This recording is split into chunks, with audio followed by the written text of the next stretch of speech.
Good morning, sunshine. Welcome back to Tiger's Occult. I'm your friendly internet paranormal researcher and investigator, Dr. Morris, and today's entity is the Acheri. Again, referring to our three main reference texts, Illy's Encyclopedia of Spirits, Bain's Encyclopedia of Spirits and Ghosts in World Mythology, and Guiley's Encyclopedia of Ghosts and Spirits, and a smattering of further research, I'm going to tell you where it comes from, how to identify it, what it does, we'll address any ethical concerns, and then we'll make sure we go over safe interaction with the entity if you should ever come across it during your travels. Let's get started with the origins. These entities are rather interesting because I'm seeing them attributed to both Hindu and Chippewa myths. Same name, same general attributes, same general solutions. It's unclear how these two very distinct cultures identified the same entity with the same behaviors with the same name. Bain's citation work points us in the direction of the Rush City Paranormal Society, specifically their case number 263. RCPH encountered such an entity in April of 2010. The author and lead investigator of Case 263, Corker Johnston, indicates the acknowledgement of ancient aliens in both Hindu and Chippewa mythology, as well as with many other native cultures around the world. This suggests a connection between these ancient aliens, the Acheri, and the native cultures. This would go a long way towards explaining how both the Hindu and Chippewa people encountered the same exact entity while being located on opposite sides of the world with no direct line of communication. However, I'm a paranormal scientist, not a ufologist, so I can't speak to the ancient aliens theory. I will opine that it would explain a great many things, though. Anyway, an Acheri is said to be formed as the result of a girl who died a tragic and horrible death, usually with abuse being involved. Illy suggests that these may be the ghosts of small girls who died as the result of disease, or they may be merely spiritual entities who happen to take this form. For classification purposes, we're going to go with the assertion that these are the ghosts of small girls. As a result of the miserable, painful circumstances of their death, they tend to return to this plane of existence in a malicious, malevolent form, eager to share their pain and misery to whatever children they can get their cold, dead hands on. Physical identification methods. The Acheri is a limited shapeshifter, meaning there's only two forms it can take. The first form is actually a disguise, allowing it to get close to children in order to wreak havoc from within. This disguise is cunning, as it's the most harmless thing in the world. A little girl, often thin and frail, appearing somewhat gray in complexion and sickly. The Acheri can use this disguise to form a rather superficial friendship with live children in order to get close enough to spread its illness. The second form is rarely seen. Some accounts describe it as having an extremely skeletal appearance with dark or unnatural eyes, wearing a dress made out of human skin. Other descriptions from the Chippewa referred to long clawed fingers and sharp gnashing teeth.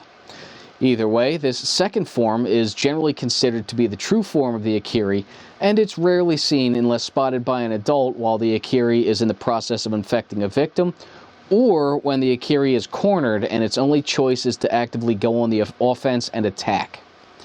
While this entity is a former human, there is no indication that it remembers its former existence as such, leading me to classify it as a Class 3. It's a much more anonymous haunting, displaying a distinct human form while in disguise, but the original identity may have been lost during the transition from human to Acheri. I can't find any reference to an Acheri being specifically anchored to any one place, nor its method of targeting being more specific than simple targets of opportunity. With the data readily available, I would consider it a Class 3 shape-shifting malicious infector. Moving on to the folklore's tales and legends, according to both the Hindu and Chippewa legend, the Acheri is said to be the tragic result of a young girl's death. As a result of the loss of her life in such a miserable, usually painful manner, the girl's soul becomes twisted, turns into an entity of spite and rage and pain, not entirely unlike the more commonly known Japanese yuan. According to the Chippewa legends, this revenge spirit is said to reside on hilltops and mountainsides, waiting until night to come down into civilization to spread disease through the children of a community. One would hypothesize that this is driven by an exaggeration of jealousy. The poor girl's spirit sees happy children playing, something she was deprived of in life. The Acheri will come down to civilization and attempt to strike up a friendship with any and all available children. Once they have made contact and formed a very superficial friendship with the potential victims, the Acheri will cast their shadow over the victim. This shadow is what might be considered the portal of exit by the CDC. This shadow infects the victim, usually with a virulent, contagious respiratory disease. The pathogen and portal of entry are unknown, but this scientist hypothesizes it's whatever's readily available. We're probably not seeing some totally paranormal pathogen. It's much more likely to use whatever the most virulent strain of whatever is going on at the time. Most of the symptoms are said to be fairly generic, just an unnamed respiratory infection, so there's nothing that particularly stands out to aid in a positive identification of a unique illness like Ebola hemorrhagic fever, for instance. As for the ethical considerations involved in dealing with this entity, well, look, it's an enraged, revenge-motivated, disease-spreading evil spirit. Self-defense comes first and foremost. We can feel pity or sympathy for the circumstances surrounding the creation of this spirit, absolutely. Every Acheri is a tragedy. However, our sympathy for the tragedy that created this entity cannot outweigh the need for defense of oneself and the community.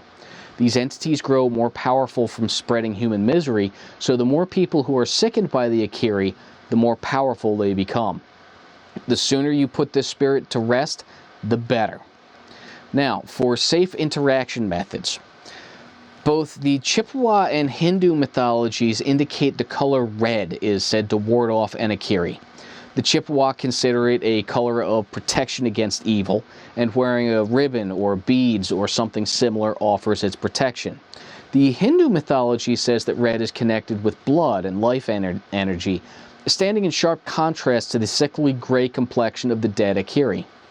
The symbolism of the blood of life opposes a spirit whose main weapon is spreading disease and sickness. The brightness of red may also cancel out the darkness of the nocturnal spirit that uses darkness as a camouflage. Hindu mythology also suggests that red is a symbol for everything the dead girl will never have. Red is commonly used in bridal clothing and with other marriage iconography. It's thought that this may address the feminine social trappings the Acheri was deprived of, the reasoning for the Acheri's destructive tendencies. Furthermore, the color red is important in many Hindu ceremonies, such as the application of sindoor or kumkum, which symbolizes heavenly protection. Between the symbolism of life, adult female marriage, happiness, and heavenly protection, I think red's probably our best fighting chance for protection from this entity.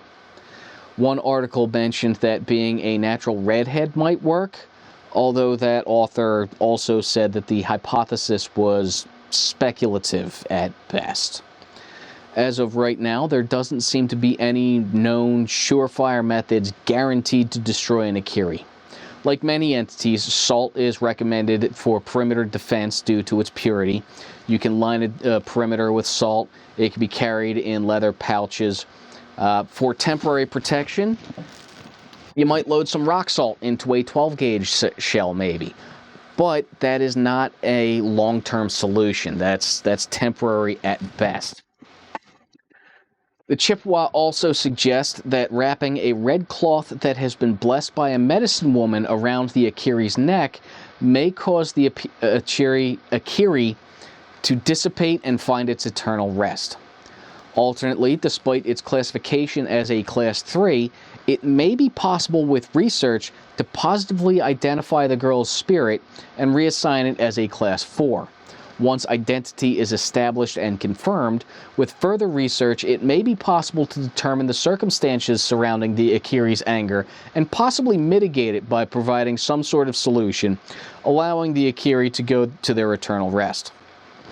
However, it's possible that the Acheri may never remember their former life as human, so that might be a wild goose chase.